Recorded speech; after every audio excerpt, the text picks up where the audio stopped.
Yeah, fine. Okay.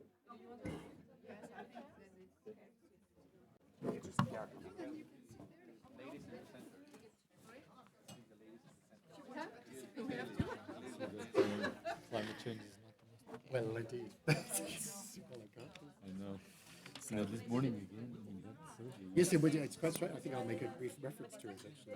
It's quite disturbing. In some ways, right? Yes, it is. Who is it who made that point? It seems to be down the priority list.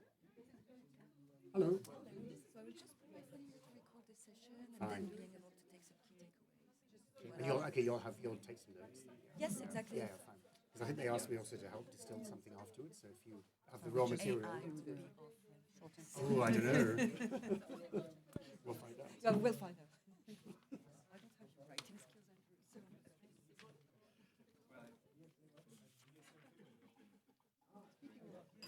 we kick off now, or?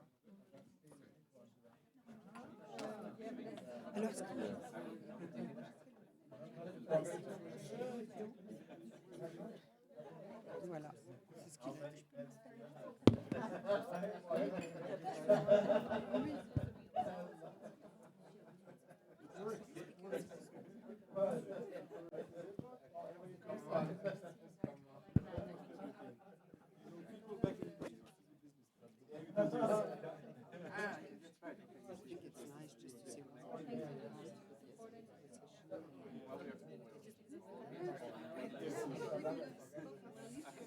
We all are very interested.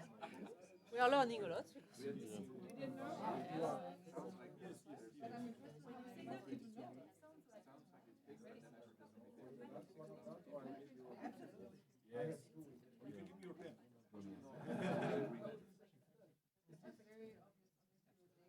So welcome to the BS4CL session. Please have a seat. We are very happy to welcome you today. Last year there was already a session. This is the second time, so we are happy.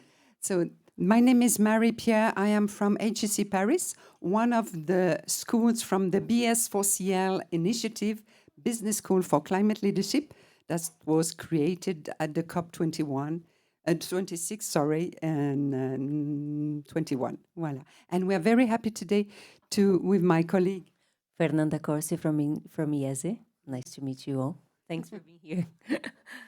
to kick off with a panel of the deans of the business schools.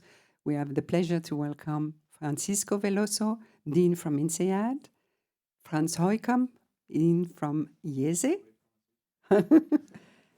and two executive female speakers from Barbara Agersnap from Malmö Port, Copenhagen Port, Executive CEO of the port, and Anne-Sophie Castelnau from ING, Chief Sustainability Officer. And the panel will be moderated by Andrew Jack, Chief Editor of the Financial Times. Oh, no, not education. No, education. Thank you. This will be the next step of your career. Thank you for the promotion. So the floor is yours. And so we have a 30-minute panel and then an interactive workshop moderated by Me, Fernanda Corsi again. So that's why I'm not speaking so much. You're going to hear my voice for another hour. So thanks for being here. We're very grateful. Welcome. Thank you. Come and sit. Maybe you can sit in the front table. That's nicer. So now we stop. It's over to you. Yes, do please come to the front. Yeah, it's like in the classroom, isn't it? Everyone hides at the back. And no computer screens open either. No browsing. So we've got a very an important session here today, obviously. And the key thing, both with our great speakers to kind of kick off the discussion and frame it, but then very much keen to get your collective wisdom to work on this sort of fundamental issue of developing and training the skills necessary for nature positive work in industry and government and beyond. And I think, maybe perhaps a start, and then so we'll have our 30-40 minutes discussion. I'll perhaps bring some of you in if you'd like to raise a few initial points as well with our panel. And then obviously we're going to have these breakout workshops to sort of for you to do a deeper dive and a report back over the following hour or so. But I think, perhaps the starting point has to be just thinking about the priority. And I think it's worth perhaps reiterating that, how important is, and how do we indeed define it? We'll dive into that in a little bit. But, whether we call it ESG, whether we call climate, whether, as here, we're trying to think particularly about nature positive approaches. We all know significant blowback at the moment, not least out of the US, but with quite a lot of follow-on effects in Europe and beyond. Francisco and I were just on a panel this morning with some survey data actually from alumni from business schools over many years. And actually they were asked what are the key societal challenges. And perhaps rather sadly, ESG was sort of pretty low down the priority list. So whether that's new, how representative it is, what the trend is, open to debate. But certainly it doesn't seem to be at the center of the policy debate this year or in the last few months. So, I'd love to start our panel with a little bit of a sort of sense from the different sides, students, faculty in business schools themselves, and indeed employers engaging with business schools, whether in recruitment from or engagement with for insights and for executive training and so on, how important you see that to be. So maybe perhaps we start with Barbara. Perhaps we'll start from the, as it were, the pull side in terms of what you see both in terms of your own operations and the kind of the needs internally to focus on this from engagement with clients and wider stakeholders. Sure, thank you very much. Maybe just to put things in context, because the companies we represent are very different. We are a regional Danish-Swedish company. It's a port, so it ships in, ships out. It can be cruise ships, container ships, and so forth. And we're just 400 people.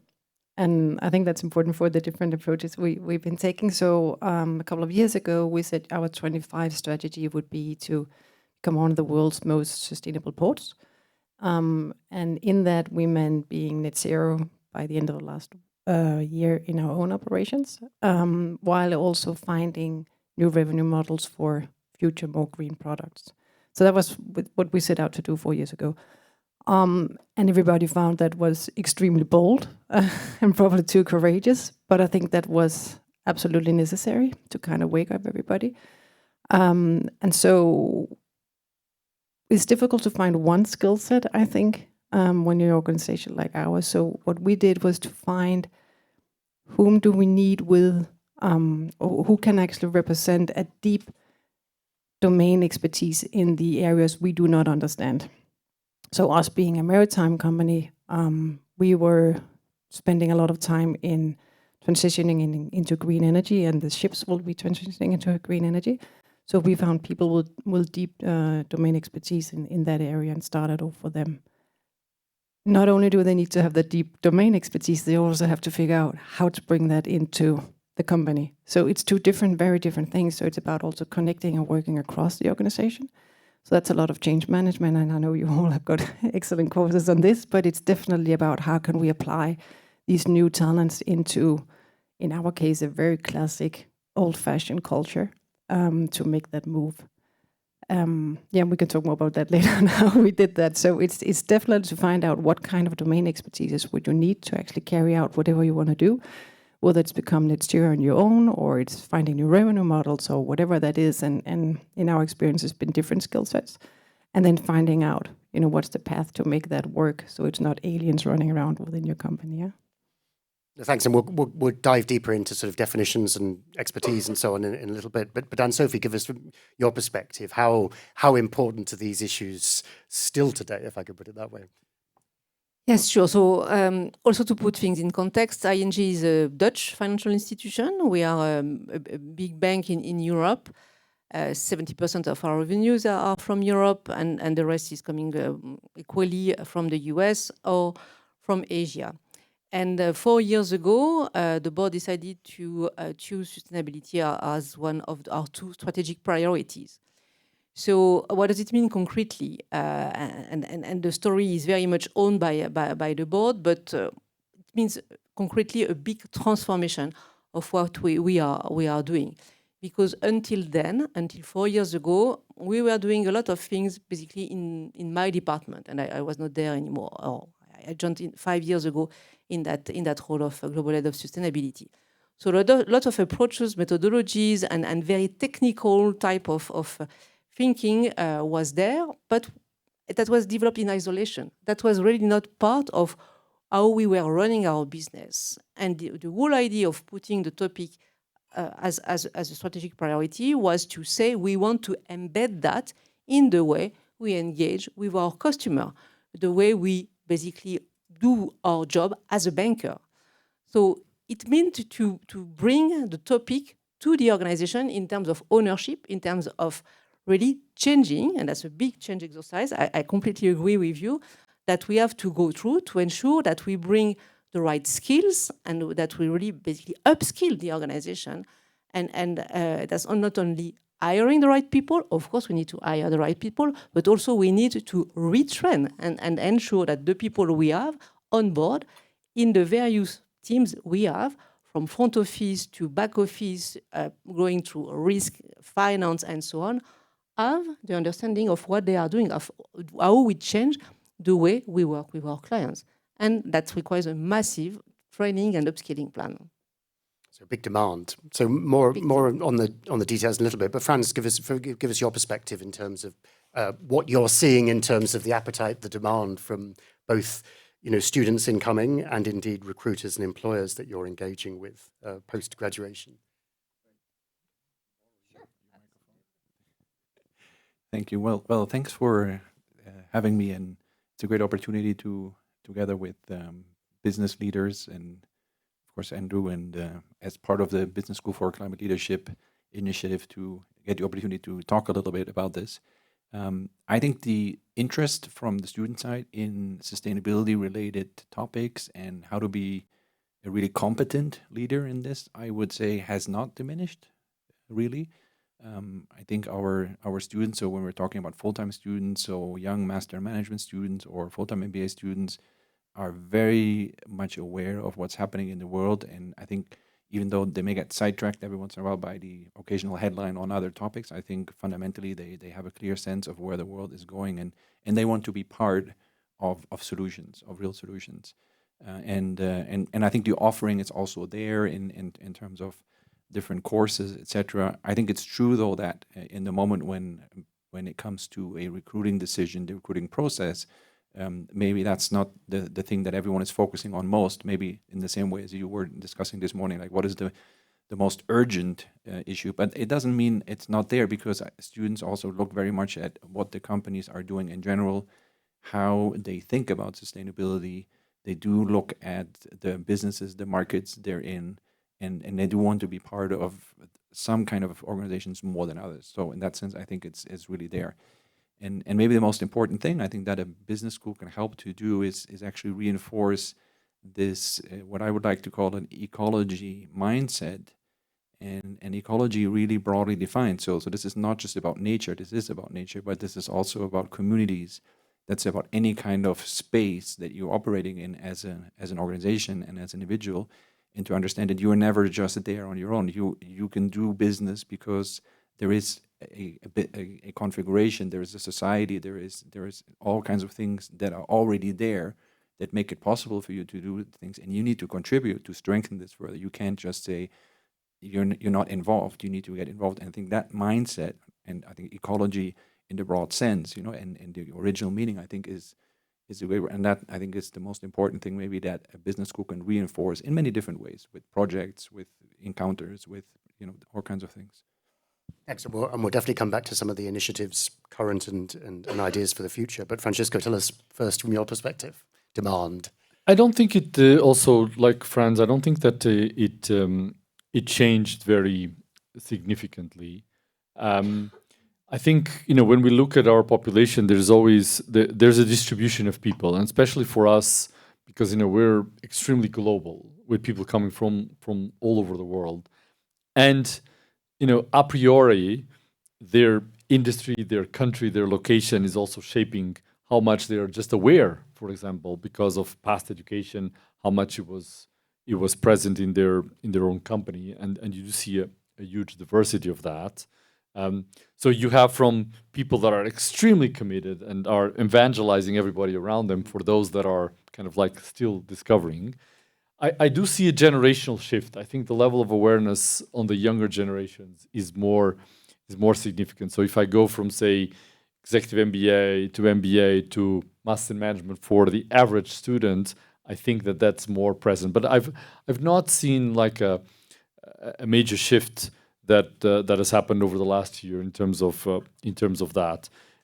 What I think has some evolved a little bit, but you know, if you channel that properly, you can do that in a positive way. Is I would say less virtue signaling, right? So this idea that I care about this as a way to signal your virtue, and much more direct conversations in terms of the business case, the business motivation, the business rationale becomes much more, much quicker, more present. And this resonates with some of the points that you were making about, you know, okay, how do we link this to the business? And so that idea of CSR, which is we have a business, and then outside of the business we have some kind of responsibility. That's what I think is a shift. Is that no, if you're going to have a conversation, let's have a conversation as part of the business and not something that is kind of a complementary or side part. And I think that is an element of revolution, of evolution. Now, for us, in terms of a school, I mean, we take this as part of, you know, preparing responsible leaders. I mean, our motivation, and often I've been asked the question about, oh, but how do you see this as a business school, given what's happening in the world? I mean, our initial motivation was not political. Our initial motivation was scientific. I mean, the science is pretty clear.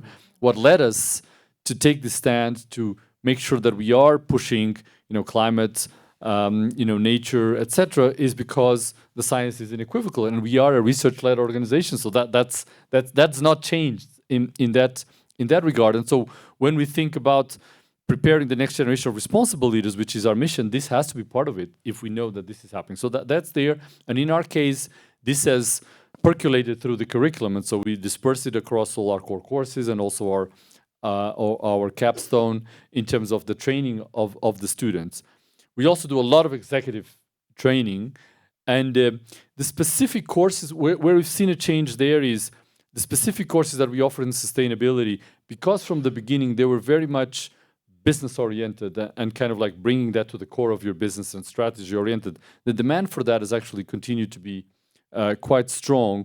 Where we've seen a shift is how often many of our custom programs that we do, the companies are asking us to include a module that addresses some of these. There, we've seen in certain geographies, in certain environments, a lower prevalence vis-a-vis other things. So I think it's much more quicker now that they're asking us to include, say, a day in geopolitics than a day in sustainability. And that is some element of concern. It's not so much about our students, but more about what our clients tell us. And you know, of course, we push for that, but we're also a client-driven, organization in terms of that part of our activity. Yeah, it seems to me there's this sort of, you know, shift perhaps from, you know, greenwashing to green hushing in communication terms to some degree. But at the same time, that touches on the point, doesn't it, about are we now needing and hopefully moving towards a more focused and perhaps a more business-oriented language or essence of what it is. I mean, you talked about ecology, you talked about sustainability, we talk about nature positive. I mean, there's lots of different elements in this. I mean, what do you think should be the core focus of this sort of approach and skills going forwards? Franz, do you want to start? Yeah. So I think the key a little bit is in line of the trying to be positive, you know, about contributing more to what we mentioned, what Paul Pullman wrote with I think Andrew Winston it was, no, on net positive, no, where he was so basically saying let's frame the discussion in a different way. Let's not talk about virtue signaling or finding reasons to, or even well, moral reasons are good reasons too, but actually say let's make a business case, no, for sustainability for organizations that really, as part of the work they do, fundamentally are actually contributing to make the entire ecology, if I can say that again, actually stronger.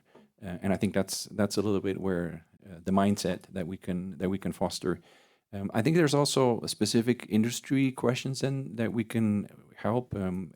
Fernanda introduced a little bit before the Sustainable Leadership Institute, and we try to do this actually with businesses. So we have 10 companies that are from all different sectors that are part of the discussion with our faculty. So the research also comes in, and so we have run, for example, with Mango on the fashion side. The fashion industry has huge challenges about how they organize their supply chains and how they produce, etc. And they're aware of that, and they want to do a better job, and they need help of how to do this. So you can bring in operations specialists, you can bring in people who can talk with them or help them think differently about their business model in the first place, and do this in an open way, by the way. So it's not just for the organization, but it's actually an industry-wide phenomenon, and so this is one case, no? Or we the other day just had a presentation of actually an INSEAD alum, who is running a very interesting business, I think, in Paraguay, where he's trying to basically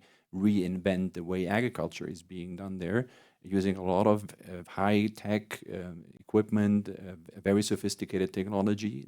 So again, great business decisions with the idea of actually regenerating, not only having a good business in terms of what the agriculture is producing in terms of food, etc., but also a way that actually regenerates the surroundings where all of that is taking place, because he's very well aware of that. Otherwise, his own business will suffer. So I think these are ways of shaping the mindset that there is a business case if it's well done, and that good business leaders should know about how to do it, and again also a case for collaboration. We mentioned this before, no, between industry and the business schools. So like the Mango case, the fashion industry, etc. So yes, well, Franz, let's do it from the inside first as well. So again, I mean, we hear a lot more talk now, don't we, about resilience, about risks, supply chains, and so on. I mean, how would you break down perhaps the key skills, expertises that need to be provided? I think there are different levels, right? I mean, there are, as was mentioned also on the business side, there are technical knowledge, specific knowledge that needs to exist, that is quite important. I think that, if I think about some of what we can do, and sometimes we do that through electives that are maybe more specialized on, for example, on the regulatory elements, on the accounting side, for example, that are out there, so where you can dig much deeper on that. When we think about the more general elements, I mean, I think all of these aspects of reconceptualizing your business model. So how do you think about your business model? How do you strategize around that? How do you mobilize change? These are skills that are applied elsewhere, but they are absolutely essential for these rethinking some of the elements related to what we need to put forward to be able to address the climate challenge in a business oriented way. And so that is a very important mindset that we bring to the training on both what we offer to all the students and what we do in terms of the executive training, together with kind of like the entrepreneurial mindset, this idea that you need to change. And one thing that is very important is also the collective action, the notion that a lot of the things you do have to understand that there are things that for you to be able to do, you have some other partner, some other element of the supply chain needs to also do other things. And so you need to mobilize change often beyond what happens inside the organization. And this is important that we also signal that. And so the Business School for Climate Leadership Collaboration is also a way for us to show that in this big topic, there are things that we can and should be collaborating, because when we put our alumni together in a conference to look at certain things, to share some of the case studies that we're developing so that it's more accessible and more visible, to be present here and in other places, is part to say, yes, we realize that some of it requires collective action, and we ourselves as organizations want to do that as business schools. On the practical side, precisely also similar to what you were, to Franz, what you were saying, one of the areas where we've seen huge traction in terms of a lot of the work that we do with companies, for example, in the area of circularity, where there is now a very, very clear business case that you can do on the back of that. And a couple of our faculty, we have something called the Sustainable Business Initiative that has been built on the back of collaborations directly with companies, where that has been very, very prevalent. And it's a very interesting cycle where we work with the companies on problems that they have. that generates research. It also generates case studies that we use to train our students and to train our executives. So it's a very enabling kind of like system. And more broadly, you know, we created a few years ago our Hoffman Global Institute for Business and Society. That is quite important instrument to both enable the change internally, to develop research, develop case studies, but also to allow us to engage externally, to be part of that collective thinking, and to also disseminate what we do. Is also, you know, through the Hoffman Institute that, for example, we support the Business School for Climate Leadership on the side of INSEAD. So these are some of the different elements that we have to put together to make sure that these skill sets are present there. We'll come back to the leadership network in a minute, but Anne-Sophie, what's from your perspective, you know, if you break down sustainability as you frame it, what does that mean in practical terms, and what sort of specific skills or qualities do you see the need for training in, or indeed where you might look to business schools to provide that expertise? So sustainability for us is basically three things that we see completely interconnected. That's climate, nature, and people, social dimensions. And more and more, we have proof point that those topics, they influence each other, they build on each other. So initially, we were really, and we are still, to some extent, developing methodologies so as to track progress and monitor the direction in isolation. But more and more, we see the need to connect those elements with each other, and they reinforce each other. So this is what we are doing, and this is what we are doing on the risk front. And we are a banking organization, so we are, to some extent, we are all risk managers. But also we see that on the opportunity side of things, and when we have a conversation with a client, and I'm sorry, I'm a banker originally, but this is really what it is about. This is about understanding what we are financing and how we can, I would say, accelerate the transformation those clients are in, because this is also what we are noticing. So what do we need so as to be successful? I think we need people indeed who are ready to embrace the change. And this is probably an essential quality, that open mind, that ability to listen and to take on board new insight and to look for learning and developing is absolutely key. And this is really qualities when we hire new staff, be it internally, by the way, or coming from external, that's definitely top on our mind. We need people also who know how to work in collaboration with each other. I mean, no one can be successful in isolation, so this is also something that is key and that we reward internally. Collaboration is at the core of all what we are doing. And we want people also who are able to be, we call it a step ahead, so who see things coming, who are able to depict trend, and who are able to bring that into the organization and find solution with others. As I said, bringing change and working with others. So I would say this is the key elements for which indeed we are grateful to find institutions who are able to grow and indeed plant seeds that then we can harvest when people are working with us. A lot of those qualities are broader skills rather than ones that are quite specific to sustainability. In fact, yeah. So you don't necessarily see the need for your, let's say, your new recruits to have come with those more specific financial skills around, I don't know, sustainability. Of course, we also need for specific roles, and depending where they sit, we need experts, and we hire experts. I mean, I have data experts who are specialized in nature project or in climate project. But the number of them is relatively limited. And what we need is indeed people who are able to switch job and to bring what they've learned somewhere to another area, who move from risk to finance, from finance then to front office, and who are able to connect all the dots so as to be, I would say, full-fledged executive and future leader in the organization, who are going to have a DNA that includes sustainability.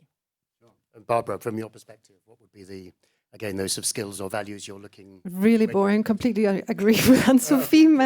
But I think, and while you were talking, I was just thinking a lot of this is good old-fashioned leadership skills, right? That I think we were taught. It's 25 years ago since I was graduating with my MBA, but a lot of it is still the same. But then there wasn't a line of business called sustainability, right? we had other lines, but so you've been adding some, and I guess today everybody would also agree we need to know a little bit about geopolitics or something else, right? So I think that's a natural progress of the schools and of the education, that whatever we are going to need in order to make the right decisions right now, both being robust and resilient and doing everything short term and long term, and I guess, you know, all these buzzwords that all of us are facing at the moment, right? I mean, I guess you will just need to deliver faster and faster, like the most people in the organizations will, right? And then I hope, and that's perhaps on a more personal note, it will also teach them to take speed out of things, right? I think everything is accelerating at a speed that is not, it's just not healthy anymore. Not to people, definitely not to the planet, but also not to executives, right? So I think a lot of the healthy mindset needed for top executives in the future will be also actually to calm down an organization and figure out between all that noise, what is it actually we're going to move on, and be very clear about what are our positions and how do we get there, and then filter through all that noise, because that's stressing a lot of people right now. So let's talk a little bit just about what's been done to date, some specific examples, and then thinking about next steps. Franz, you talked about Mango, for example, and those centres, institutional centres. What else are you doing that perhaps is, you know, cutting edge and you're really excited about in this space? Well, so we talked about the projects now with students. So we also have a capstone end of year simulation. It's actually a week-long simulation, which is students are very excited about, and that has evolved also. This used to be a very traditional operational kind of, you know, you basically simulate the life of a executive committee, and students take roles and things happen, you know, and then you have to deal with bankers and you have to deal with union representatives and all these kind of things. And now you also have to deal with problems, you know, that have to do with sustainability risk, you know, it's like disruptions in your supply chain, in your operations, etc. So I think that's just part of it, to make it really part of the normal business kind of issues that you need to be able to deal with, no? And then we have we like to also involve the students in these kind of projects that we do, like the one with Mango. So we have some ambassadors, so where we give students the opportunity to be part of these kind of projects that we do from the Sustainability Leadership Initiative. And of course, then maybe this is the moment also to mention a little bit what we do, some of the things we do together. You know, so I think Business School for Climate Leadership was founded indeed on the occasion of I think it was the Glasgow COP, and the question was, okay, what can we do together? And so we have been pooling a little bit the alumni learning programs, so where we try to share expertise in this way and give our alumni access to expertise on the issue that is available in other institutions. We've been writing cases together. We do write cases together that we also distribute under this label, so to make them clearly identifiable also and easy to find. And maybe, I don't know, most importantly also, we have a PhD course now. So we jointly actually educate future business educators on aspects. In this case, it has to do with finance precisely. So this is very much the project at the heart of one of the founders of the initiative at the time, and I think that's probably an important contribution, because we talked about graduates, we talked about what organizations do, but there's a very important figure, namely the business school educators, so faculty, and both permanent and those that come in. And so what do they actually know? What's their mindset, and how can it become part of their, let's say, also career perspective, and you know, make it part of their publishing record, etc. You know, so that's also a very important contribution, I'd say. So Francisco, both a couple of maybe internal INSEAD innovations, and then maybe other points to the business school leadership initiative jointly. Yeah. So as I mentioned, I mean, some of the most interesting projects was what we've done in terms of working with companies, that we are continuing and expanding, because the model has been very successful, and this is something that we're doing in different industries with different partners, typically sometimes also gathering some that are non-competing, so that they can learn from each other. So that model has also been very interesting, and this is something that we want to scale. The other aspect that we've been investing some time has been to also connect more to the global south, to learn from what's happening in other parts of the world. I think sometimes even, you know, in our own environments, we tend to basically over-rely on what's happening in the in the northern hemisphere and in the more advanced economies, and especially this year on the back of the COP30 in Rio, we did a specific engagement with Brazil, and we created with support from Suzano, a company, a Brazilian company that is actually quite advanced in sustainability. We create the INSEAD Suzano Progress Initiative that is about exploring some of the most innovative business models that are coming out of these emerging economies as actually examples for other parts of the world, because there are, in some of these, especially when we're talking about nature positive, in places like Brazil and all of Latin America, but other parts of the world, there are amazing initiatives and amazing companies that are quite at the cutting edge. And I think that this is something that is much less visible. And this is something that specifically that we've been doing to try to make it more visible exactly through our own instruments as the academia, which is writing cases, doing research, engaging, doing conferences there. And this is another area that we would like to further expand and extend, because there's a lot to be learned. And I think it challenges sometimes some of the assumptions that we have about where are the most cutting edge and interesting things being done, and always kind of looking at some of the regions. So those are a couple of examples.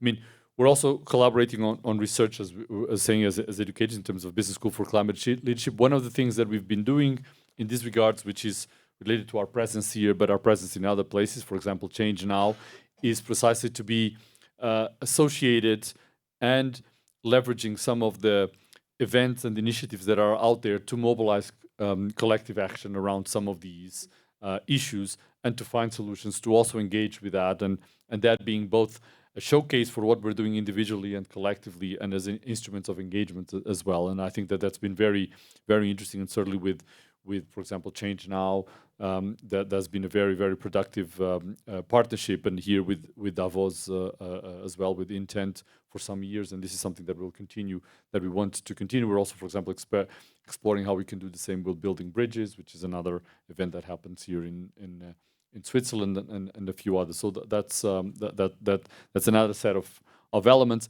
and we're making some of these case studies available to all business schools. So we're starting a program with the Case Center, by which each of the schools are making freely available some sustainability business cases to make it available for many places. For example, even in emerging economies where they cannot pay to access this case because it's expensive, right? I mean, if it's $5, $6, $7 per case, multiply the number of students, it's really difficult for many faculty in certain parts of the world. So that's all things that we're doing.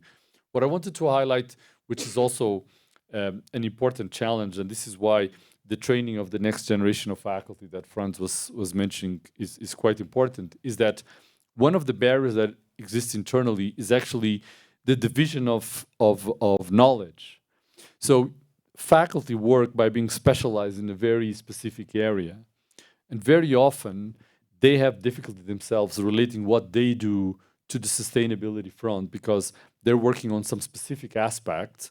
I don't know, they may be working on something related to optimization of supply chains across suppliers, and they've just not looked at the sustainability element of that, and sometimes they feel themselves that it's hard for them to enter because they're not specialized, because they're used to be specialists as part of their ethos. And some of these are also sometimes very technical areas, but that do connect to the main area of knowledge.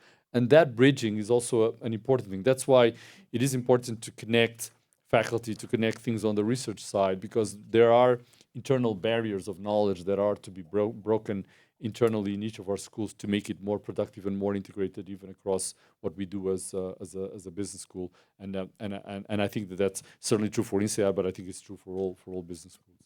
So we're going to move into the final bit and then open it up a little bit and go into the workshops. But so on that question of bridging, what more could be done? I mean, Barbara, maybe looks like you're but I just had an add-on to what you just said. I think this, when you mentioned the emerging markets, I think that's super relevant, but I think it's just as relevant for a lot of players who are not large, right? I mean, the difference between Anne-Sophie's companies and ours. So when we set out to say, okay, we want to be one of the most sustainable ports in the world, yes, that was super bold, being a relatively small port compared to a lot of very large ones. But that doesn't mean you can't do it. But you need examples of how did somebody else do this before, right? Or that's at least inspiring. So coming back, maritime and transportation companies are huge emitters, right? So we have a common big problem. So I was in a lot of conferences. And so you come back and on a Monday morning you go, well, that's great, but what do I do now? We have 400 people and how do we actually tackle this, right? I can't wait for everybody else. So what we've done is super local or regional at least, right? So everybody we're working with, whether it's on new businesses, on CO2 capture or green energy production, whatever it is, are local regional people. So we can meet within 30 minutes, an hour, which has been absolutely instrumental in driving this forward because there is no clear path on this, right? And I think that's the biggest change in working with this line of business because nobody taught us, right? So we're learning while you're learning in the business schools, right? So I think figuring out how can I get inspired to do something within my own sphere of resources and is super interesting and relevant. So, and then the other part of what you were just saying, everything we did from then on has also been, classic change management, right? Getting everybody involved, making it personal, having everybody put little post-its on the wall, whatever it was. So we now have everybody employees as agents for this change because they want to, not because we tell them to, right? So, but that's something we also learned 25 years ago. And so if you were throwing out the challenge to business schools about what more they could do, what would you like to see? So exactly some of this was just to strengthen that, Smaller, right? Yeah, locally because focused. there's still, there are a few very large companies, but most of us are still in the middle sphere of size, right? So there's a limit to resources and what you can buy and just roll out. So I think the inspiration is super important and learning from somebody your own size. So when you do your programs, I think it's really relevant that you have smaller companies in there as well, because otherwise you go, well, that was super interesting, but it's nothing to do with me, right? If you don't have the same budget or the same resources, right? And since you're doing this because you all need this change and want this change, then I think it's super relevant to have that included. And Anne-Sophie, what about you? What do you think is still missing, or what more could business schools do to help this process of what you need? Yeah. Well, I think businesses are doing quite well so far. I mean, we are working with some of them with some of people in the room, and we are quite happy. We are in particularly happy to be able to co-design specific programs. And that's extremely valuable, and we do that both for leaders, but even more for I would say board -1 that we want to train on sustainability matters, and it was extremely helpful to really be able to sit together and co-design what was really needed by our organization. So that sort of ability to tailor specific programs, really answering the clear needs that we had identified, is very appreciated. So that's something that we really value. Franz, what more would you like to see going forward? So either the network of the business schools for climate leadership, or indeed from employers to help build the resources and the training that you're trying to prepare. Well, I didn't know I would get to put a wish list here on the Why not? on the table. So no, I mean, so I think maybe just on the BS4CL front. So I think just like any other organizations in other sectors, we have our challenges in working together because of how we're organized and how we do things. Actually, I think you see, we have good instruments. You have the Hoffman Institute, we have the Sustainable Leadership Institute. That's actually why we are organized internally in a way that we can connect better on this specific issue with other schools. And so one of the things I think would be great if precisely also organizations, because this is in the end funded also by alumni, by corporations, and it's not just about the funding in terms of the money, it's the interest also. No, I mean, when I mentioned the Mango case, the other 10 organizations, it's the willingness to actually engage on the topic in a meaningful way, meaning that you're willing to open your books and so that you can really share with the faculty, with non-competitors. So this is not about a competitive threat. What's going on, and also have I think the willingness to learn. So which means you have to, in the first place, be willing to you say you don't know everything. So I think that's a very important part also of this process. So I guess more engagement on that front would be would be on the wish list. And and then I think also the way as you're working for the Financial Times, I think it's also helpful to precisely get a voice, you know. Also, I mean, you're already providing a good bit of that in the specific pages of the Financial Times education part, and you've been very instrumental in doing this. I think also, again, talking more about this and having spaces to reach larger audiences, I think would also be high on the wish list. Okay, Francesco? I think a couple of things on the collaboration, and we were commenting about these in preparation for the session here. I think that on shifting the mindset, I think there is a dialogue to be had between the business schools and the employers in terms of the transition of these graduates, so that they have that in mind as the importance as they come into the companies. You know, that they need to be prepared, that they need to come with the right mindset. And as it was mentioned, that doesn't necessarily mean that it's a whole different set of skills from some of the skills that they are developing, but realizing that a very important part of application and energy of direction for those skills is to these types of problems. And this is something that they can make a real difference and get them excited about contributing to the organization through these lenses. And how do we create an environment where that is more present as they're working through their program and into transition into their employment. I think that's an important thing that we need to think about. How do we make it more visible and more salient, so that's more on the top of mind of them as they're going through the program and as they're thinking about their next stage of their career. I think that's one very interesting area to do more. I think there's room to beef up this aspect of collaborating between the business schools in terms of the next generation of leaders, because of the way that the system works. Because PhD programs are very small and very specialized, and very typically the sustainability gain falls kind of between the cracks. I mean, you have a program in finance and you have a program in marketing, and you may have somebody in marketing that's looking at sustainable consumption, but it's not really a specific training at that level. But there may be somebody that's doing that at INSEAD and somebody that's doing that at IESE, and actually would be nice if they could be working together. So there is a space there also on training the next generation of leaders that I think could be very helpful to get them better prepared in whatever area that they're working, that they understand how to connect these. And some of the research conferences and others that we're doing are starting to help, but there's a lot of work to be done there. So those are two examples of dimensions that I think there's important work to be done. Okay, perfect. Do you want to go straight to workshops, or should we ask one or two people in the audience if they want to throw out a couple of questions? Yeah.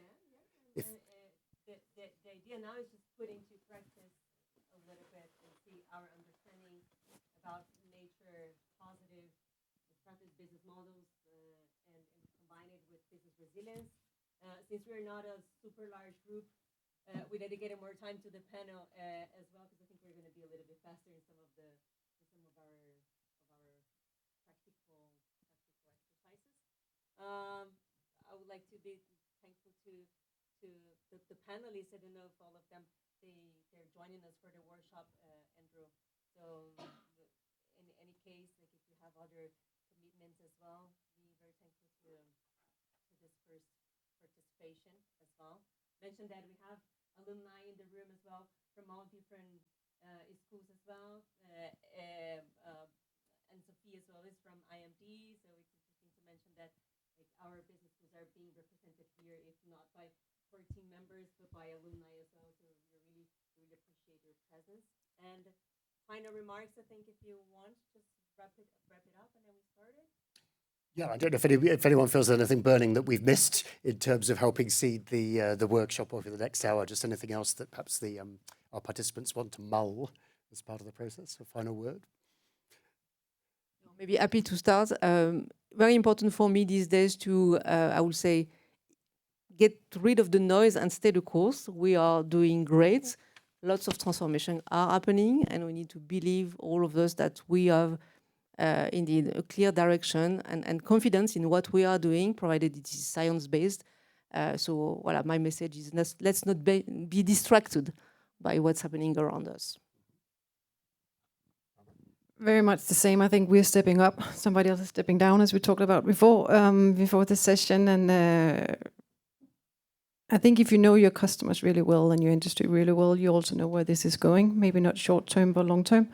And we went into this because we thought it was the right thing to do, and also because we thought it was going to give us a competitive edge, and it has, I have to say. And that was, you have to make those decisions before everybody else does, also, right? That's like in any other game of business.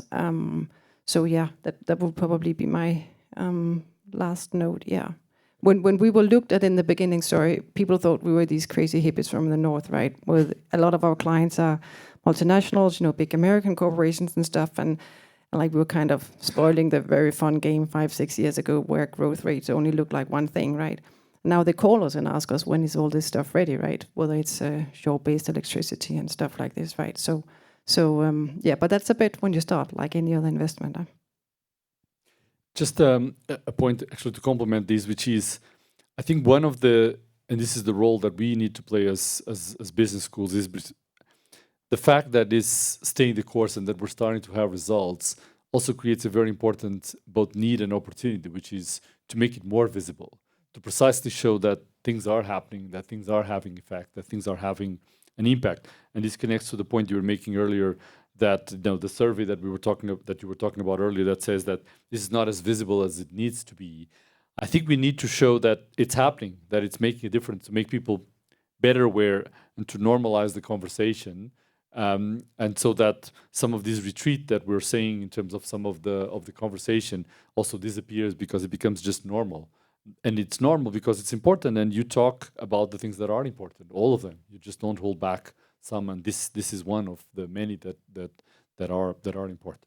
Franz, maybe any final thoughts, particularly for our attendees as they debate on what help or insights they might provide that would be useful?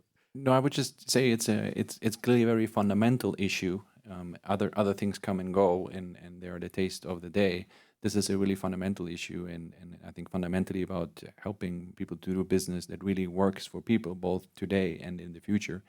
And I think that's therefore also, I think, the overarching important mindset that we need to support and find ways of then designing and executing practical solutions for that. So I think that's and of course it's sometimes very difficult to insist in the really fundamental issues that get displaced in the news and in the mindset of people. Yeah. So we've heard about practical examples about the need to expand perhaps geographically to the south, to smaller companies and so on, and to sort of deeper dives and support in thematic areas, including circularity and so on. I suppose, that perhaps might be some of the challenges for your discussions, to think about, what it really means, what are the skill sets, how far specific skills around, however we define it, sustainability are, really core, and how they could be best provided both within business schools and between business schools, and how to build those more active bridges to employers who are focused on these things. Perhaps those would be great to hear your insights over the coming hour. Thanks very much. Thank you. Thank you.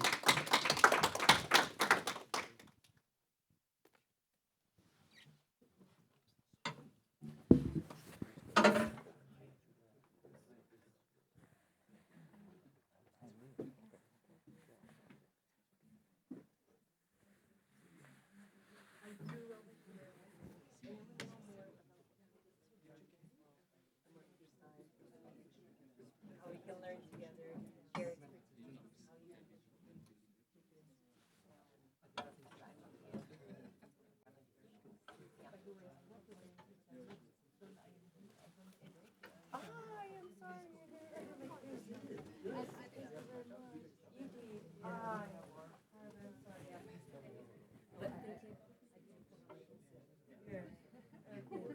Thank you very much.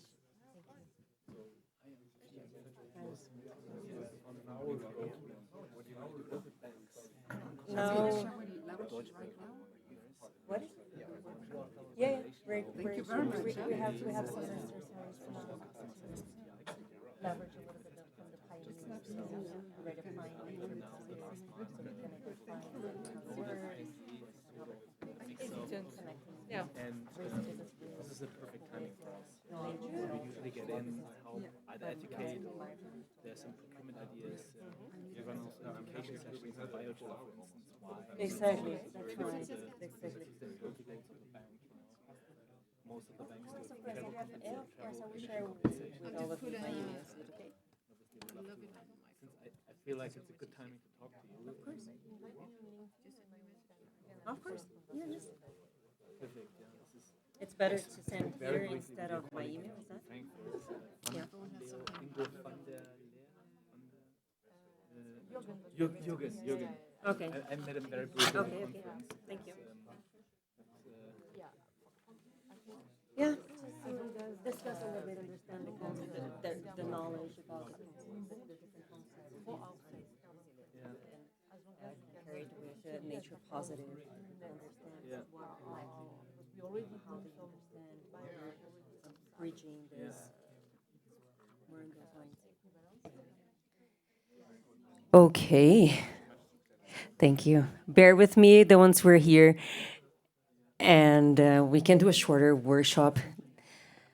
The idea really is understand a little bit of your understanding of all these different terminologies: sustainability, nature positive, business resilience, and see how we understand our businesses within these different terminologies. No, in which step we are, or how can we commit what we're doing, how we are committing within our roles, our positions in our companies, and how do we think that we can help to foster more resilient businesses. We can be a lot faster, I guess. It would be more interesting if we were a larger group. But let's start.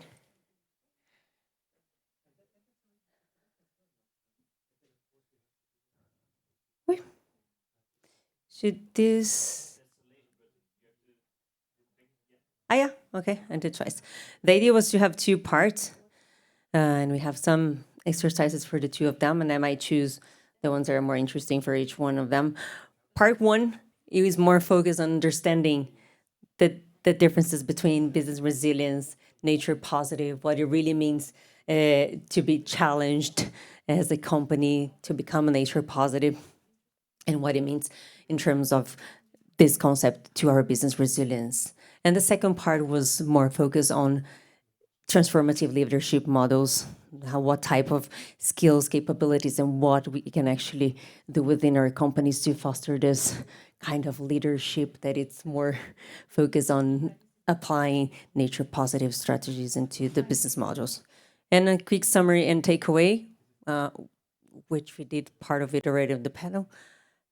I click, but yeah. Mm-hmm.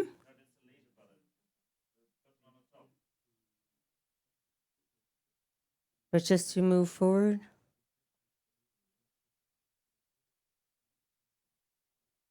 Okay, well, no big issue. Let's start.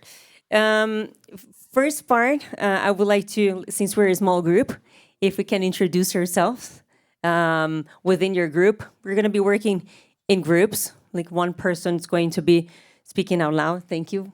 Thank you very much. Speaking out loud, just to share a little bit of the exercise. So if you want to get to know each other very fast, make it one group, right? We're just... or not. Let's keep how we are, because maybe you have more time to discuss here while they have more time to discuss here, and then we just share. Yeah? So that's it. If you just can introduce yourself, please. Name, role, company, kind of like a elevator pitch, kind of like fast to your own peers, your own...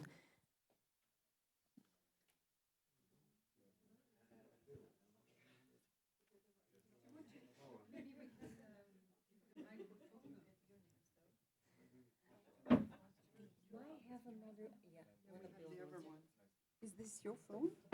No. Maybe when? Or when? Is this your phone here? No. Ah, okay.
Just give them some time, and then we start I'll do the quick framing as we have, and then we do the, because then we do the polls very fast. We're not many. Yeah, no. Oh,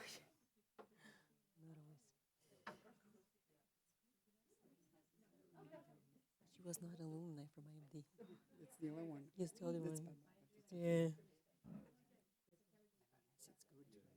Yeah. I ended up trying to connect with the audience as well. Yeah, of course.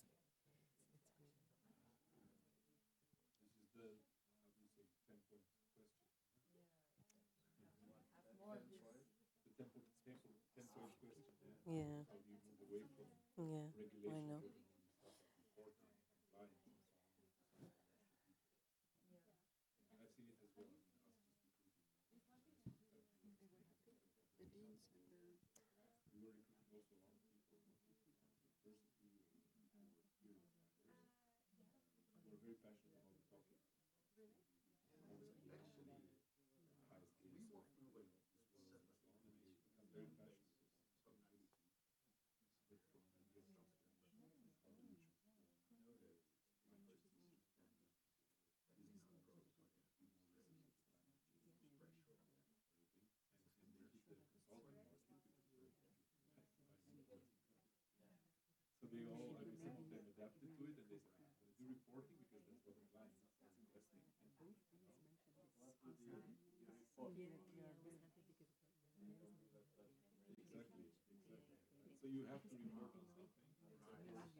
Yeah, absolutely. Absolutely, yeah. Next year, if we are still here, I mean, something more hands-on. Yeah, let's see. Yeah, it's another possibility, and then we have the panel. Anyway, That's it. So, and they have to be assured because they go into the board and everything, so they have no patience with this. They want to see how the business model is. We had now 4 minutes. Do you think it was enough? Or would you like to continue on the conversation a little bit since we are a smaller group? And maybe that's the value of a smaller group as well. I don't know. I would just continue because maybe we can still get to know each other within the other points of it. I think what is important is to understand that even though sustainability and business resilience are super interconnected, they're not exactly the same concept. And that's the idea of this conversation, this workshop right now is it's detangle. No?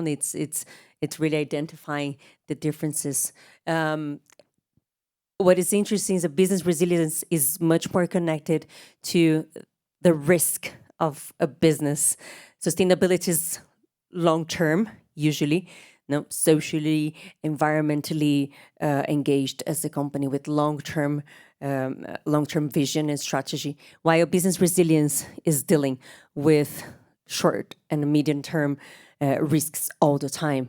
And it's interesting to understand how nature laws, climate, are part of our business today. And that's why we're slightly moving a little bit the conversation, not leaving sustainability behind, but doing this evolution. No? Like, hey, it was ESG, it was corporate responsibility, it was ESG, eventually for impact investing, the framing of impact investing, then sustainability, but maybe how we touch leaders more today is by showing them how biodiversity loss, how carbon emissions are absolutely connected, or inequality are absolutely connected to the business that they are running. And that's what is important.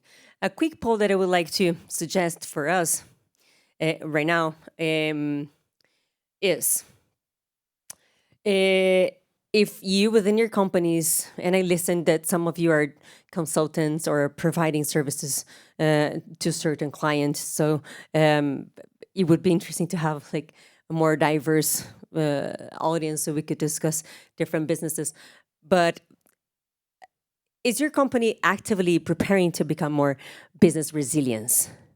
Do you see that? I don't know if most of you are working with service or if you're working with products specifically. Product.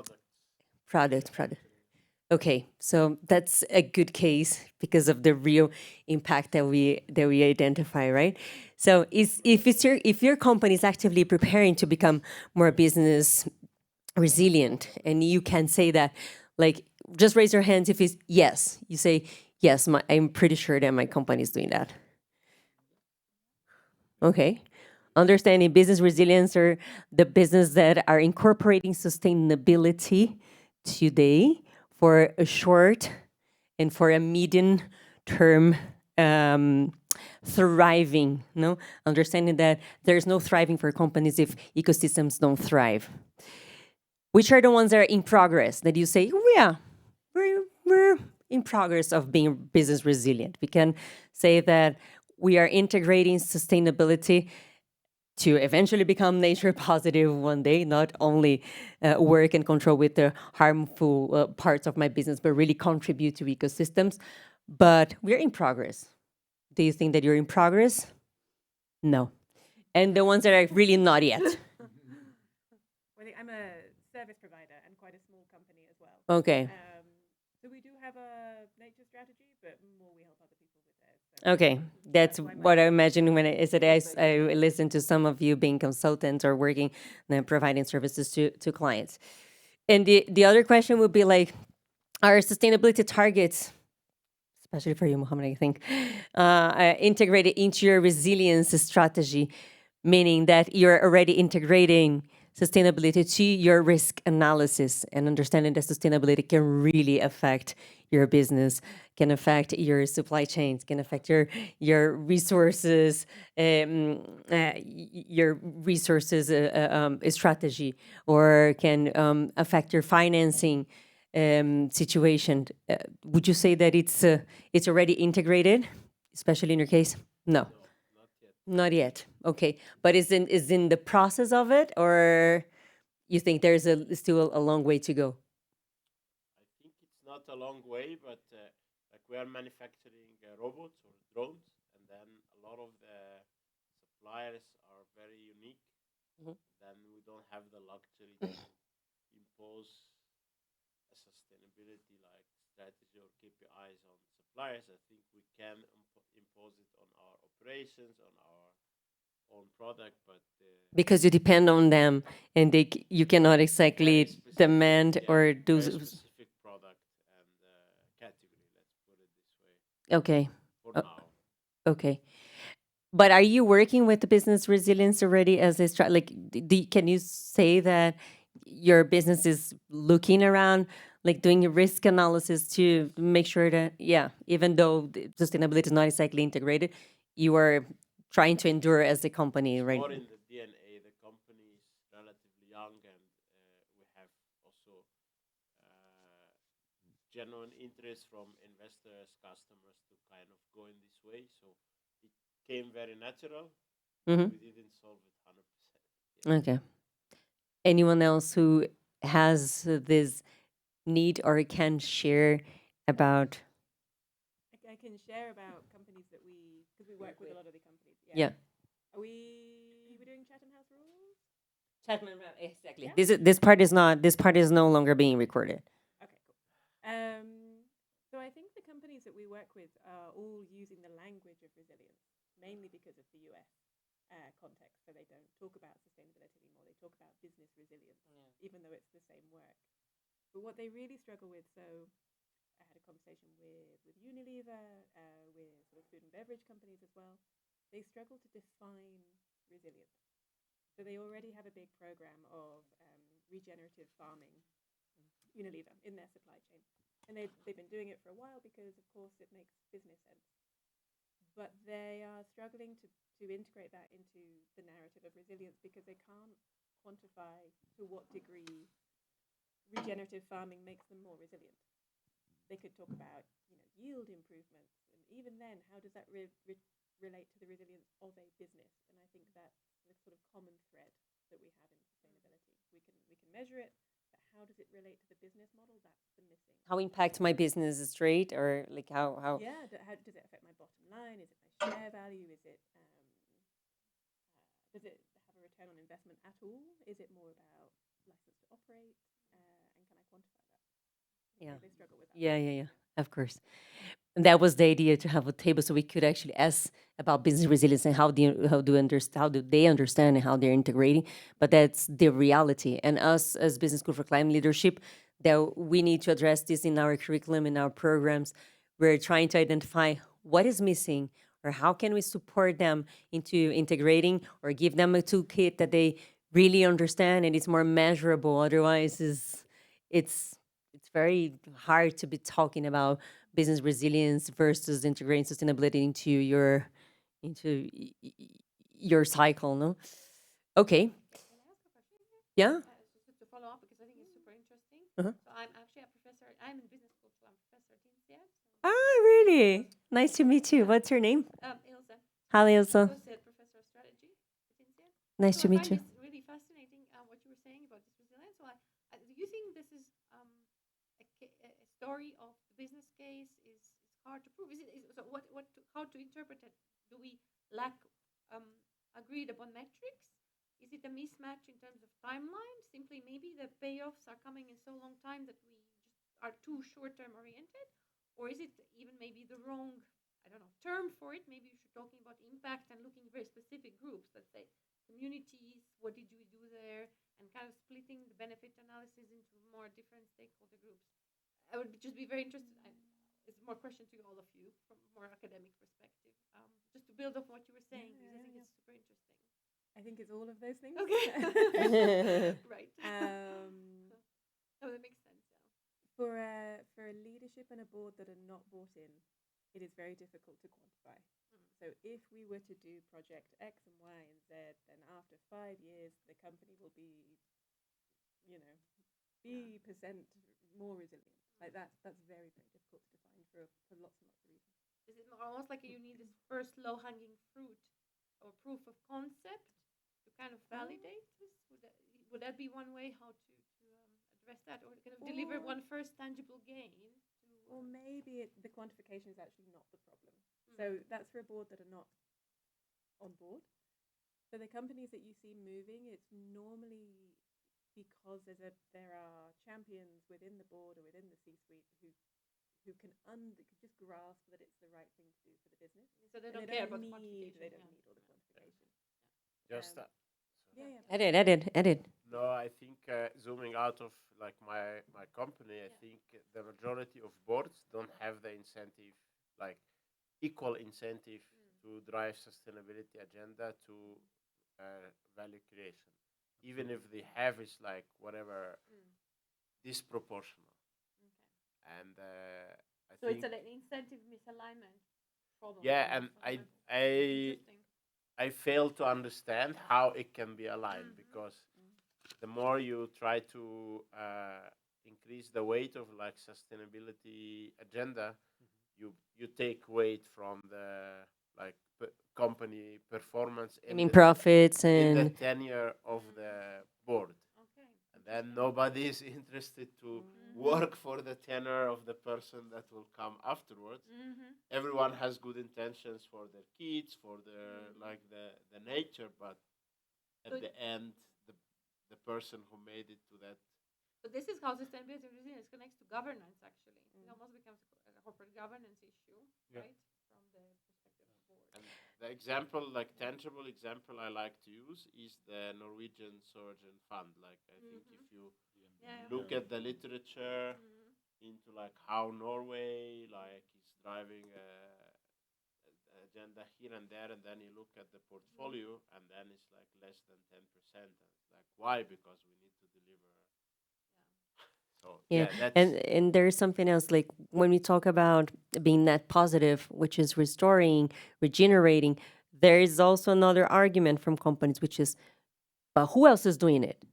Because I'm going to regenerate, and we go back to, we leave the collaboration side, the system thinking, and we go back to the competition, which is like, I'm going to restore and regenerate, but is this going to be for everybody? So why is not everybody on board? I don't know, Professor. So I can also just contribute, because I really loved your point, what your conclusion, and with both of you on governance. And I go back to my time when I was doing sustainability consulting. We used to have a client in the manufacturing industry.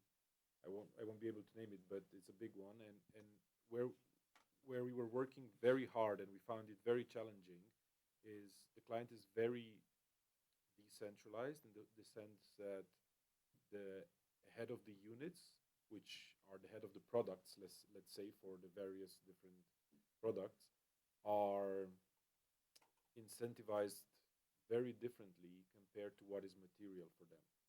So let's say, all of them agree that top line growth and margin are very good things to have. So this is very aligned, right? It's almost cannot dispute it. But for each of them, the topics around sustainability that are very material are different. And so, if the company decides at the corporate level that, let's say, 2-3 topics from the most important, let's say taxonomies are material for the whole company, for each of them individual, there are different material topics. For one of them, water is important. For others, biodiversity is important. For others, harassment cases are important, and so on and so forth, right? And so, it's very difficult to pass through the governance or to approve in the governance a wider area of things, because at one point, exactly, and at one point, if one business unit starts to tackle one topic, maybe it pushes up the other topics on the different units. And then at the corporate level, where they have to report and do strategic topics, they can start to cannibalize each other.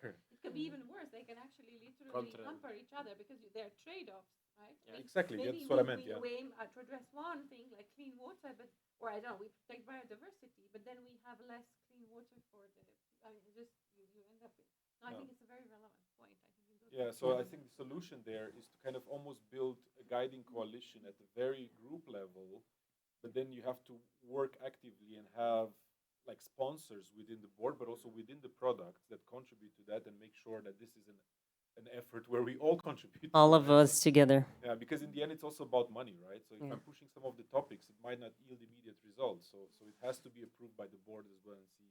Yeah. I wanted to bounce back. I think this is super interesting. I'm just an academic, very excited to hear this, because one thing that I realized, and you were mentioning this point about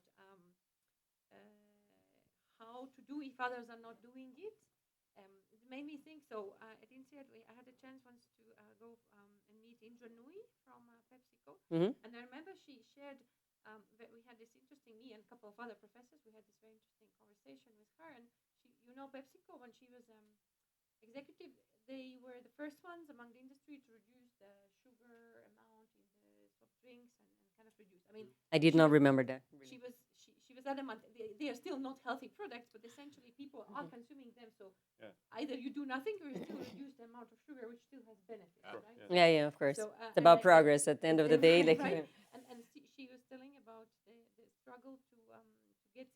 board, but one thing was very interesting. She was saying that as people's consumption habits change and people become more sensitive to it, and despite the political turmoils and winds, people are globally, we're moving towards more awareness of this. There's a benefit for organizations to be the first. And also there's a benefit if you shape the regulation that you anticipate coming. So as you were raising this point, I was just thinking that there are also counter-arguments that some successful organizations like PepsiCo have done in this respect. And that's where the CEO had to be that sponsor who went and actually educated the board about this and used the shadow future, so to say, to explain that. So just to bounce on the point. It's interesting to understand that we're still speaking about companies embedding or trying to be less harmful with their. We're here super advanced with nature positive, but even like mentioning PepsiCo just so we can lend to our conversation. Wow, we're still far from being nature positive because PepsiCo was trying to be less. I'm just lending like to the conversation. Yeah. Of course. It's how far we are from. Yeah. Corporation, I think you have a different. Of course. Kind of different types of externalities that Yeah. you're trying to manage. Okay? Of course. In some cases, this is about reducing Different project lines, different departments for different, the different portfolios. Yeah.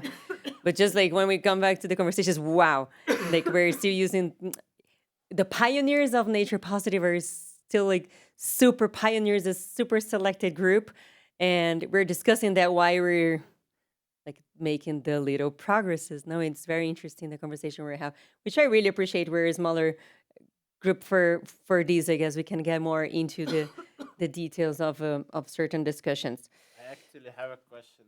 Yeah. Go. Yeah. I don't know. I am not directly in the business. I am in not-profit area, but I think this point. I am economist, and so I think it's very important. You have competitors. You have to have a good benefit for your company, or you are dying. Yeah. And so, for me, this point is interesting to see. You have to win your clients or your customers with the sustainability of your products. And if you cannot do it, it is a culture of the clients. But finally, it's a demand. It's very important, the demand of your product. Yeah. Maybe the people have no interest for sustainable products. It's a problem.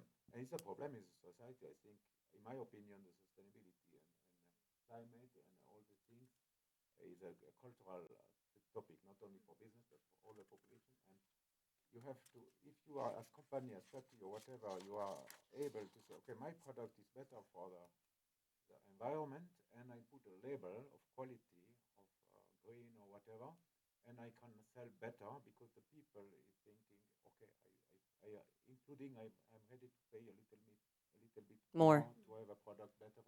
If you develop this culture, you can make what is a climate leadership business or whatever. If not, okay, I don't follow that.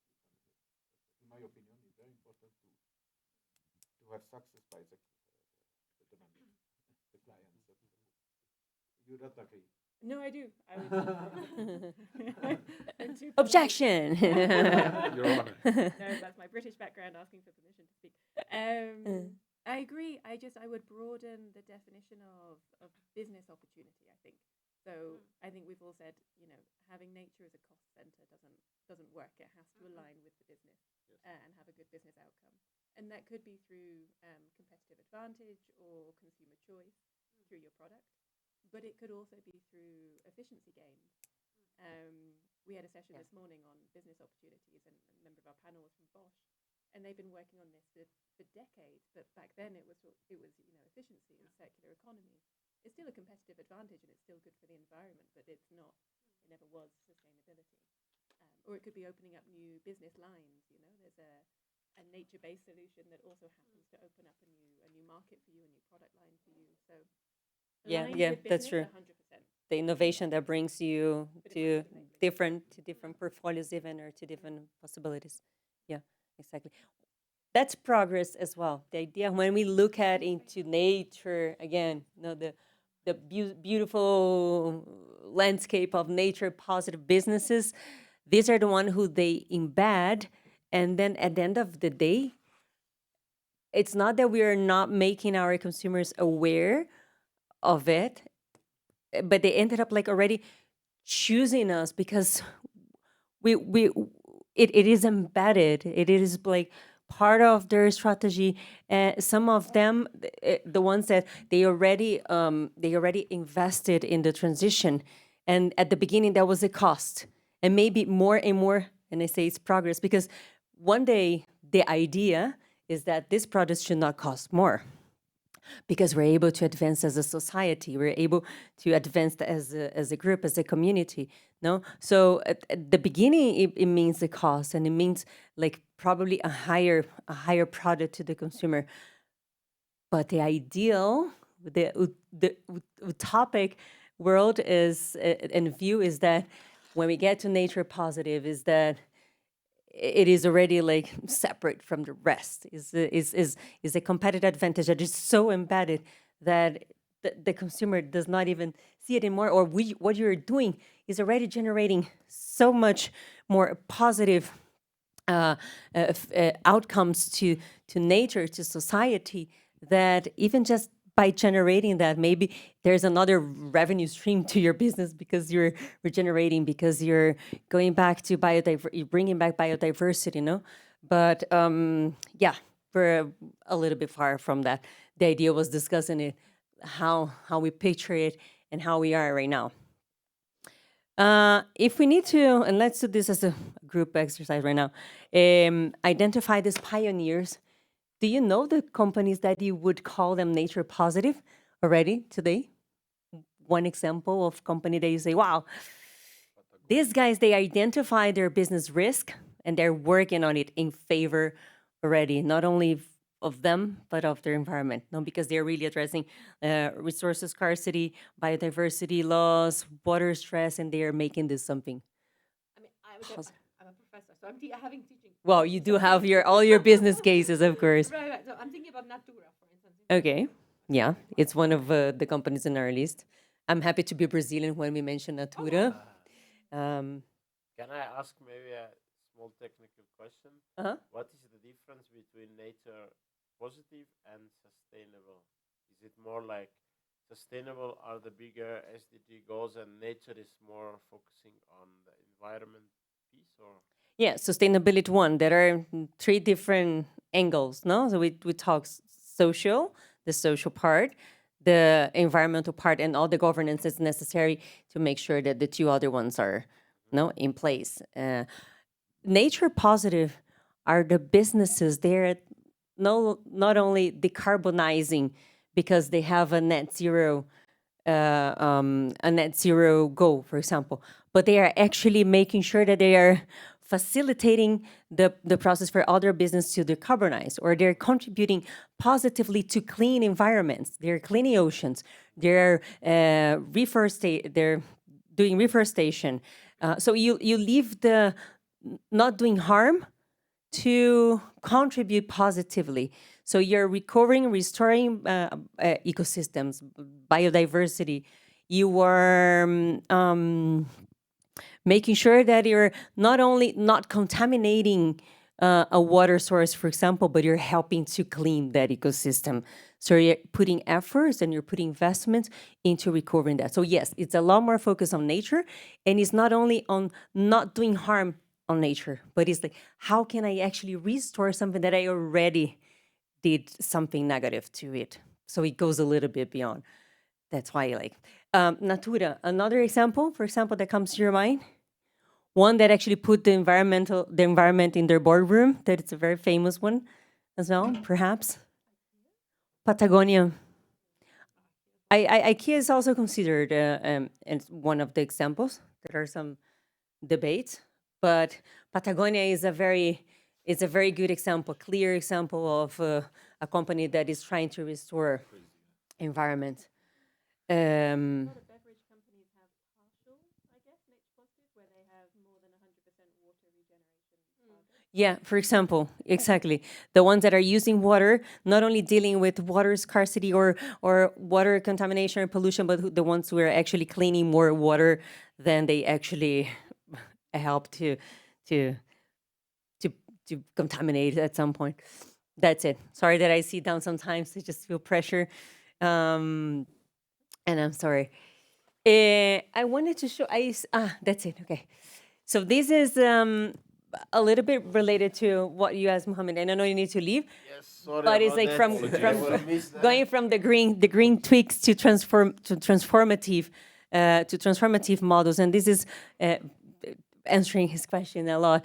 Now, when at the beginning, when we have like that first ESG approach, that we're just trying to comply basically with the norms and regulation, and then we have okay, so let's decarbonize, and we have the carbon neutral the goals, and we're under the okay, let's do zero harm because they got to a neutral stability. So these are still under the category that we call the green tweaks, no? Or how can I not be so harmful? Then we start going up on our graphic here, which is let's do good, and here's where we start the transformation, the more transformative, or the business that are more nature positive, because we start to repair, we start to replenish, we start to think of regenerative agriculture and think how can I regenerate soil and not only stop to destroy it, to degrade it. And then you have the pure, like just and regenerative mindset. And again, very few companies are up there. Even Natura is a good example, but they're not exactly still in the top. We don't have examples still, really, from my humble opinion. Professor, you can correct me. But I think that like pure like businesses there on nature positive, I think is still hard. You see like some nuances, no? Some of them doing things in certain part of their portfolio. I think it also depends on how much weight do you put on different subcategories of those sustainability dimensions. Yeah, that's true. 1%, I'm super nature positive, but yet reflecting 1% of my INSEAD. I think to put this my comment a bit more elaborate way, I think what I see in research, okay, this is purely from research perspective, and I won't go in long talk, but I think what I see is really those trade-offs. And so I wonder if this ideal of absolute contributor is even attainable, but any organization needs resources to survive.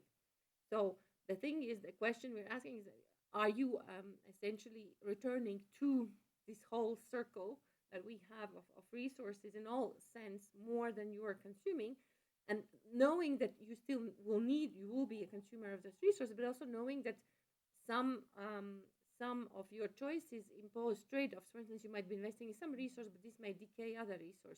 So all I'm just saying from an academic perspective, I'm not even sure we should be thinking about this kind of unattainable. I mean, I understand it from the pitching this perspective, but I think as academics we're a little bit more interested in understanding how companies resolve the trade-offs when they have these different tensions and pressing priorities. But anyway, I think which is business resilience, because at the end of the day, sometimes you have your beautiful strategy embedding sustainability, but your short term and your medium term is causing friction, right? Is bringing you to realities that, wow, how I'm going to deal with the cost increase, how I'm going to deal with a particular conflict on my supply chain, or the lack of investment that I might acquire because of this view that I have, no? And then you need to probably go back and think of the trade-offs exactly, and think how you can reestablish your business and your focus. Okay.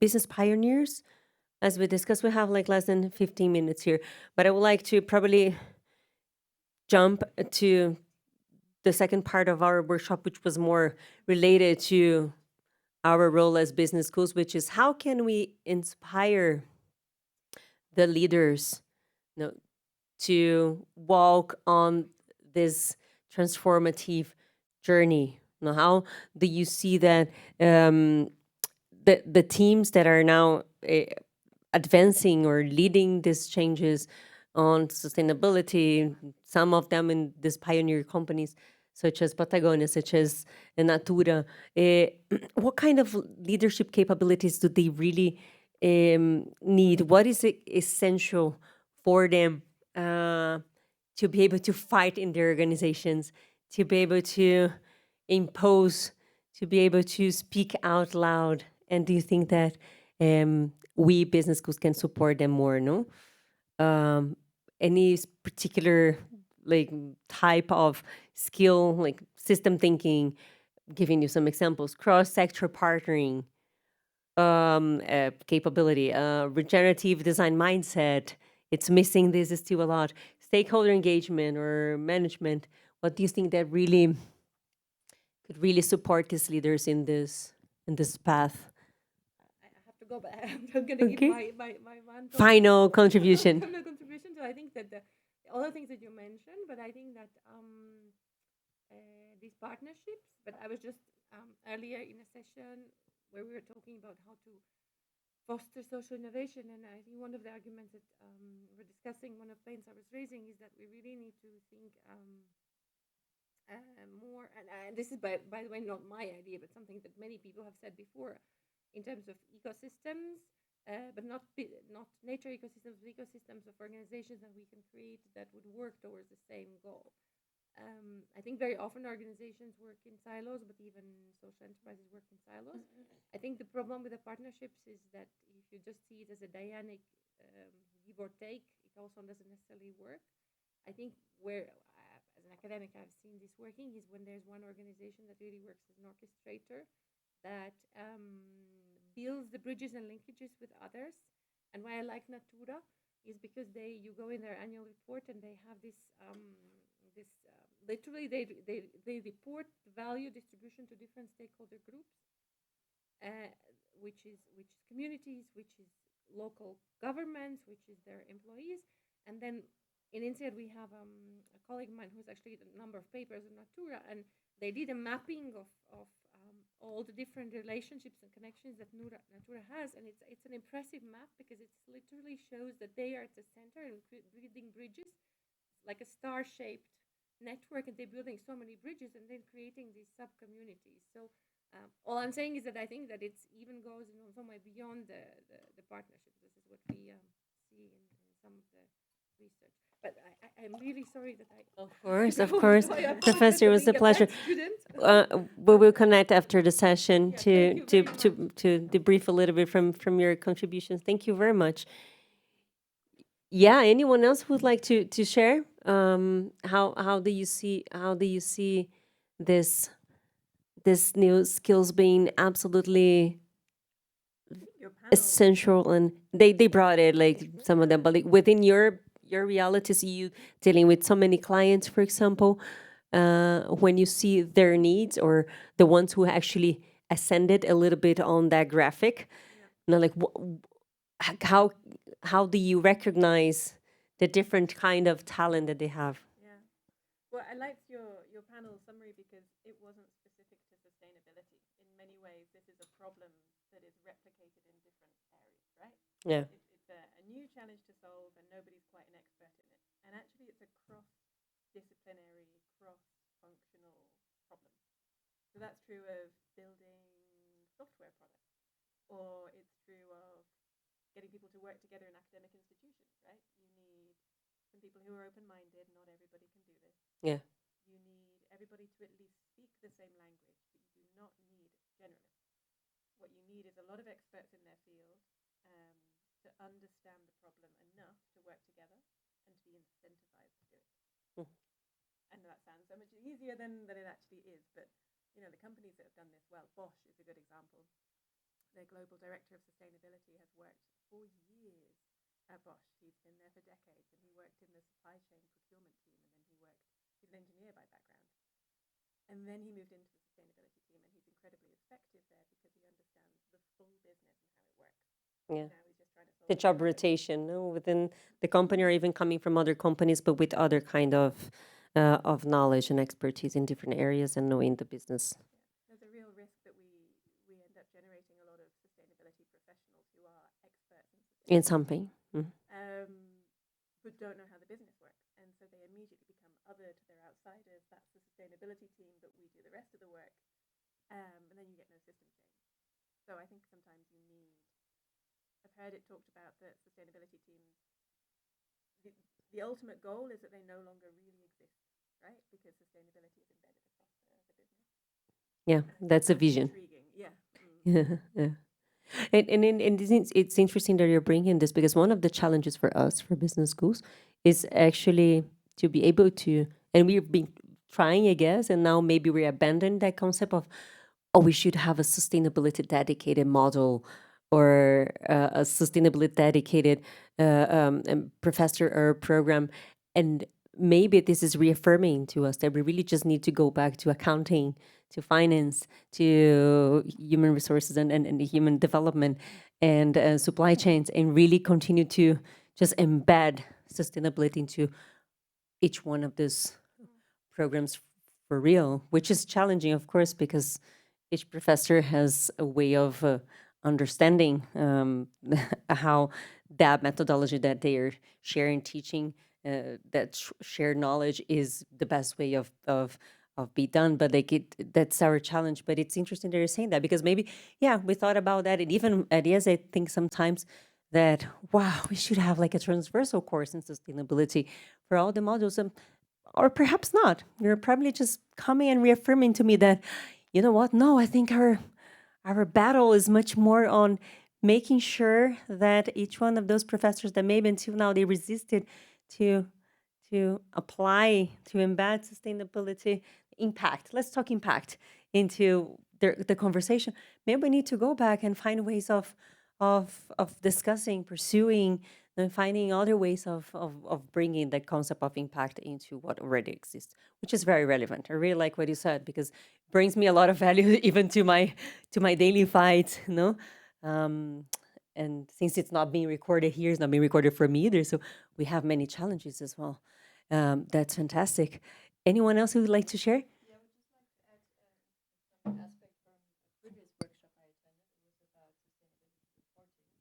And I find it interesting at that point, because when we bring in the obligation perspective of sustainability reporting, and they actually did a survey of how much of this materiality assessment then was going into strategy and how much from strategy to action.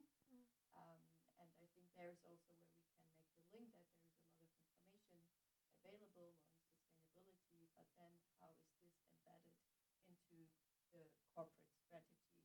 And there they saw quite weak links there. So it needs to be part of the core strategy, and it needs to be translated. But I mean, still, it's good that we have these assessments. But then, where does this information lead us to? And I agree with your perspective that people who are within the organization for such a long time, they know how it works. They have all the information available, and they can change business models. I think it's important not only to bring sustainability the perspective, but how to change business models, also from engineering point of view. So yeah, I think bringing also together the incentives aspect, because that was also one key takeaway, is that we were missing incentives also on management level, then to embed this also into the goals, strategic goals of the corporate strategy. Okay, that's a message for us. How can we support or find incentive models so we can actually encourage, incentivize this middle management level, as you're speaking? How can we demonstrate that as business educators somehow? I think that's a good message for us. Thank you. Is Rawand? Rawand. Thank you very much. So you both work in nonprofit. You work together? Yeah, Is this it? no, we met the first time today. Okay. Okay. What is your company, if you don't mind me asking? Since we're I'm in the Limat Foundation, the umbrella foundation in Switzerland. Limat Foundation. Okay. And you? Okay. Well, thank you very much for being here with us today. Would you like to share anything else? Marie-Pierre, would you like to share anything? I would like, as we are a very small group, motivation to attend this workshop. Did you say? interesting one, and because then it will lead to the last slide. We have an evaluation cycle, but then it would, for us, it's valuable to hear from you what. Why did you say, okay, that's interesting, I want to go to this session? For me, I work a lot with sustainability teams in companies who are trying to persuade the rest of their company to make change. And so I wanted to hear the discussion on how, what is most persuasive and how best to make systems change, because ultimately I am advising them on how to do it. Does that make sense? Yeah. That makes a lot of sense. Anyone else? Well, you want to say? No, for me the topic is very interesting. It's not direct my area, but I think the topic to find ways to improve the topic of climate or environment is very important. And I am against more or less politically the idea that the state and the government has to make laws and to forbid. And I prefer, I spoke about the clients and the customers or the companies to engage for this important topic and not only the mandatory the laws of in the state. No? For me, a motivation. And the other point, I have to say the truth that I am an alumni of IESE. Oh, yeah. I received 1 week ago the invitation for that, and I show my agenda, and I had exactly today another lunch in Davos, lunch, and also okay, if I am in Davos, maybe I would not have come only for this. Thank you. What's your name? I was Francois. Francois. Yes, I was in Davos for lunch. Okay, perfect. It's the same day. And better today than tomorrow because tomorrow is impossible here. I suppose I have to leave today. So you receive for other reasons. You saw the communication through the alumni chapter, is that? The alumni WhatsApp of Switzerland. Yes. Ah, wow. Francois what? Then we should connect. Astrid, okay. 1 week ago, Oh, thank you, Francois. We meet another day, but I thought, the same day, incredible. I finished the other one half past 3. Oh, merci beaucoup. Okay, 5 minutes walking. Perfect. That's fantastic. But the topic is interesting, but I'm not specialized. No, but we appreciate. Maybe contribute But, as you expect. but if you're all experts, we don't need to debate or to share anything because we know everything. So the idea is to actually share. Thank you, everybody, so much for being here with us today. I will certainly connect with you, Francois. Give me a moment so we just exchange contacts. And I would love to connect with you as well, know how we can support each other, how maybe you probably have so much insight from your clients, of course, under the description of not sharing exactly names, but it would be great. Like if you have any other questions that we can support you as Business School for Climate Leadership, would be a pleasure for us to continue. Yeah? Thank you. Obrigada. I even didn't need the microphone.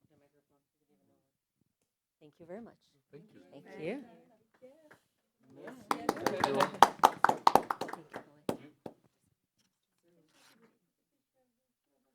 Oh, yeah, that's